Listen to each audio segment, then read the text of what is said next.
आपलं शरीर जे असतं त्याच्यामध्ये करोडो सेल्स असतात आणि त्या सेल्स ज्या असतात त्या एक विशिष्ट आणि नियंत्रित प्रकारे त्यांचं दिवस-रात्र कार्य चालू असतं आपलं आरोग्य टिकवून ठेवण्यासाठी.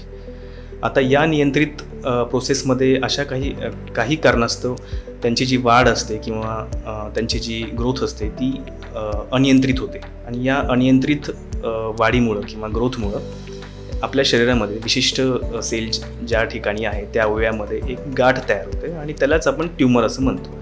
आता हे ट्यूमर 2 प्रकारचे असतात. एक बेनाईन ट्यूमर, मेडिकल लँग्वेजमध्ये याला 2 प्रकारचे ट्यूमर म्हणतात. एक बेनाईन ट्यूमर असतो आणि एक मॅलिग्नंट ट्यूमर असतो. बेनाईन ट्यूमर म्हणजे की जो ट्यूमर त्याच अवयवापुरता सीमित असतो. त्याच्याकडे ती कॅपॅसिटी नसते की तो इतर अवयवांपर्यंत पसरू शकेल. आणि मॅलिग्नंट ट्यूमर जो असतो तो थोडा घातक आणि धोकादायक मानला जातो, कारण त्याच्याकडे ती कॅपॅसिटी असते की तो दुसऱ्या अवयवापर्यंत जाऊन पसरेल किंवा पोहोचेल. त्यालाच आपण मोस्टली कॅन्सर असं म्हणतो.